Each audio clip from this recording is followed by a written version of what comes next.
Hi everybody and welcome to the channel. I hope you guys are doing really good today. I'm under the weather. I think I caught possibly the one-niner. I'm not sure, but I think it could be just a bad sinus infection. But my immunity has been really down lately. And so I've started a new channel. And I'm going to go ahead and probably upload something later on this evening, or possibly after I make this video. I just want to focus on getting my health back to a degree. And I got derailed on my journey a few years back. I really like this particular author, and he's very well known in the Lyme community. His name is Stephen Herod, and I believe it's pronounced Bunner or Buner. And he's a third-generation plant medicine specialist. So I believe his great-grandfather was also a plant medicine specialist. And he's incredibly knowledgeable about Lyme. So there's some chapters that I want to read, and there were a few things that I had wanted to go over in detail about why this is such a deadly disease and how the microbiology of it is extremely important to understand. This is not just something that you take. This is not medical advice, by the way. This is my experience and my knowledge that I've gained. And I also know a microbiologist who has also, I believe is actively working on it. And Lyme is, I've expressed that it's a very sophisticated organism. And when I say that, that means that it's a shapeshifter. And so it's so smart that if you throw like an antibiotic at it, and I'm going to do this in another video, it'll change shape and form and it won't affect it. But I believe I got derailed because I was doing, a parasite cleanse. And that in and of itself was a real adventure. I'm going to go into that more on my other channel. It's called Sophie's Lyme Expedition. And it's going to be on YouTube, I guess, until maybe they take me down. I don't know if they'll take me down or not. I saw who the new Health and Human Services Director is in our nation. And I wasn't sure if that was for real or not, because maybe I've just been out of touch with the news, but I thought it was somebody wearing a wig or I thought it was somebody making fun of, I just didn't know what was going on, but apparently he is overseeing a huge portion of the Lyme disease initiative. So I'm grateful that it's being addressed. I'm not sure in what matter or format that they are going to address this, because I think the cat is out of the bag now. It's a globally emerging disease, and I may have to go to Odyssey to tell you what I know about it. But if you have Lyme and you've been struggling, then you know what I'm talking about. I really believe that everything we've seen on mainstream has been to distract us from this particular reason. This is one of the reasons. Now, I know that there's an agenda and all that stuff, and I guess if you're just really in tune with mainstream, and a lot of us know what's going on, but if you're to really talk about something that you can't really control. I mean, you can lock down a nation, you can lock down a country, but once you really understand that man did not create this. And I see so much emphasis on man creates the weather, and man creates this, and man creates the hurricanes, and the earth is flat. And, I worked in the field of earth measurement for in engineering. I have advanced education in that, and y'all, the earth is not flat. It's not flat. So I don't know, but anyway, once you understand the microbiology behind Lyme, and I will go on to this on my other channel, you'll understand why it is so difficult. And I don't believe it was made in a lab. No, this is a highly sophisticated organism that, we're just not that smart, you guys. We don't have that master intelligence of our Lord. God's created everything. So, but one thing that happens when you get Lyme, a lot of times it's suggested that you go into a parasite cleanse, and I did that. And I did it for about a month or two. And I went liquid, like a liquid diet, and eliminated sugar and all that. And I've never experienced anything like that in my life. At the time, I didn't know that a lot of us are full of worms, and that worms are, usually at the root of a lot of illness. And if you think about it, excuse me, it makes sense. I mean, if you think about it, it's kind of like the basic life form, and then, when we die, we're kind of worm food. And animals are dewormed usually. You deworm your animals, so why wouldn't people need to be dewormed? But in the process of going through the parasite cleanse, you are kind of starving yourself. I'm sorry, I sound terrible. Once you do that, it turns into a cystic form. So the Lyme actually changes its physical form. They change into an encysted form from which they can emerge when conditions improve. 95% of starved spirochetes can encyst within 1 minute of expression. So they've been shown to remain viable for as long as 10 months. Other types of spirochetes have been shown to be viable up to 2.5 years after encysting.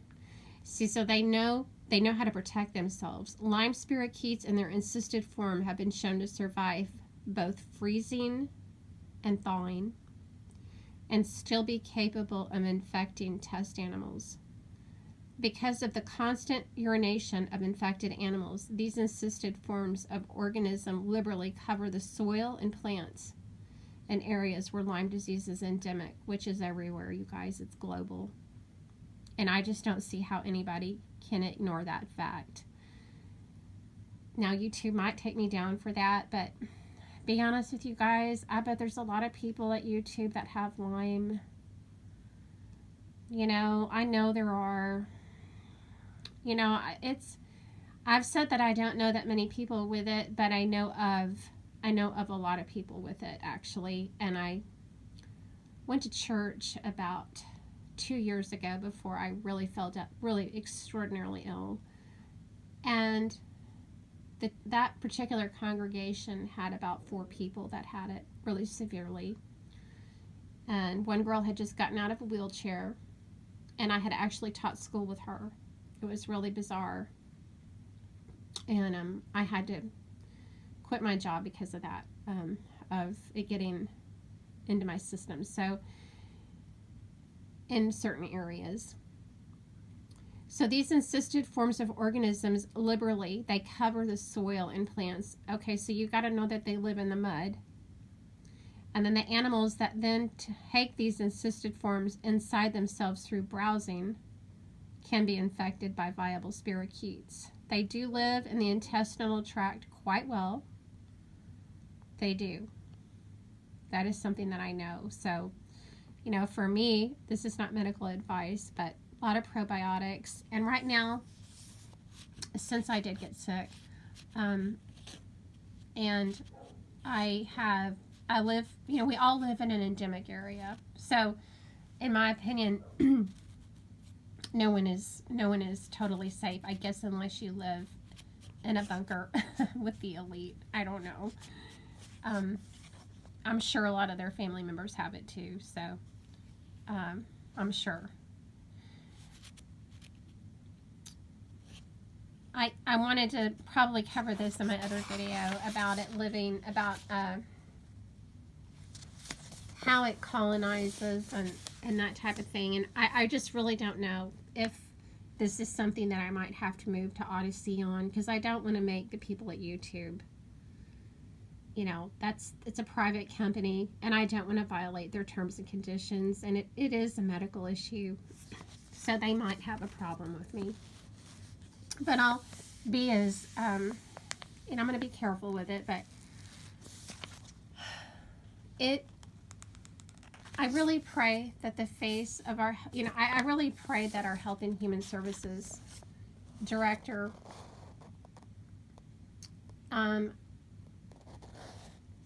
that he is very sincere about what he's doing, and maybe he has it. Maybe that's why he's taking such an interest in it. I do know that this illness can take your life. And when I did undergo a parasite cleanse, you do have certain experiences, and you know, in my experience, I had to, you know, I've given up sugar. You know, of course, I don't drink or smoke or anything like that. And I try to stay away from processed foods.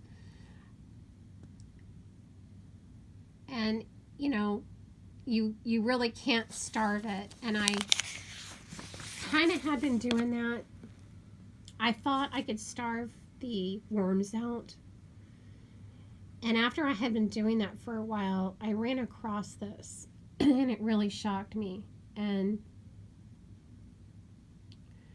I felt like I had made things worse. I had made things worse by doing that. So I'm not going to give up. Excuse me. I'm going to do what I can to rebuild my immune system again, because I'm still here, and I think we're going to find out just how bad this stuff really is. Even though I know, because I've been involved in the community, there's a lot I know that I really can't say probably. But all you really have to do is look up, research it on your own, and you'll see that this is something, at least in Europe, it's, you know, already accepted, and they've already broadcasted, and it's common knowledge what's going on in Germany and the Black Forest region, and how many people are sick and dying. And yes, there is climate change. Dr. Gunnar, Stephen Bunner, does address climate change. And, you know, climate change is like saying liquid water liquid. You know, I have a great deal of education in meteorology as well. I was an earth science girl. And, you know, the earth has tides. It has seasons and cycles. There's no constant on the planet. There's no constant. Everything is fluid. I had a professor tell me once that the earth has tides. It's constantly moving. It's constantly shifting. The atmosphere is constantly changing. It's constant fluidity. You know, there's fluid dynamics, thermodynamics. There are some constants in physics, but the actual elements themselves, and everything fluctuates. So, as places do get warmer, certain places do get warmer, it's going to equalize, and other places are going to get colder. And the Earth knows how to balance itself. The planet does. It knows how to balance. And we really haven't been keeping weather records for very long. I think the Norwegians are the ones who started doing that. But we know very little. So, the last thing I'm going to say is that, in my prepping journey, really kind of the last thing that I guess I'm waiting on are some parts for my generator. And it's a fairly simple one to put together. And I'm going to make sure that I've already got the right cables and cords so I can set it up and have it ready to go in case the power goes out. And that's not just for, cyber polygon and all that. I don't know if all that's going to play out or not. But it's really important to minimize your exposure to vector-borne illnesses. And without being redundant, it's also important for your safety. If you're living in the city, if you're living depending on where you're living, if the power goes out, you want to have it set up to where you can just flip on your generator and have all the means necessary, whether it be gas. Like right now, I'm really uncomfortable using the gas generator because I have to use a grounding rod, I guess, on my power horse. So I'm going to have to wait for some help from my husband on that one. But my solar one, I'm going to have it set up. So, regardless, when the power goes out, no matter what illness you have, you've got to take into consideration that dehydration can set in within just an hour, maybe less, dependent on your health. And you are less likely to need emergency services probably if you are able to have it set up, no matter how crazy everyone in your family thinks you are. Have it set up. And you know what? If other people don't like it, you got to take care of yourself. If you're in the city, you want to have it set up so you don't have to go outside and expose yourself to the elements. You don't want to be panicked. You don't want to be wishing you'd bought a cable or you'd filled up your gas can or that you hadn't experimented with how you're going to set everything up. So anyway, I'm going the long way around the barn, but I really pray that our Health and Human Services Director will bring sincere attention and not distract by his appearance, because people with Lyme can't really wait any longer. And then in all reality, really, I don't know how much can be done on a governmental level. If I sat around, and I've done it, waiting on the government, because I did run out of money. If I had my disability didn't go through, and I appealed it, that exhausted my appeals. And I was not taken seriously. So be wary about that. Don't sit around and wait on the government to help you. I'm glad that the attention is being shown to the illness of itself, but there's not anything the government's going to be able to help you do with this illness. I don't believe, but bring awareness. And maybe that'll help those of us out there that have it. Maybe that'll allow healthcare professionals to be more empathetic and validate us, and the testing parameters can be less conservative, because the guidelines are so strict that even though you do have it and you test positive for it, the margin of error or the parameters are so conservative that it'll give you a negative when you know you have it, and then you can't get any help. So I pray for all of you out there, no matter if you have it or if you don't. But if you do have it and want to kind of go along with me on a new journey to try to get it a little bit more under control, I'm just going to share with you my my life with it to the best of my ability. And I totally get it if you're not interested. But anyway, God bless all of you. I love you guys. I love my subscribers. Shout out to all my subs. I love you guys. And I'll talk to y'all real soon. God bless y'all. Bye-bye.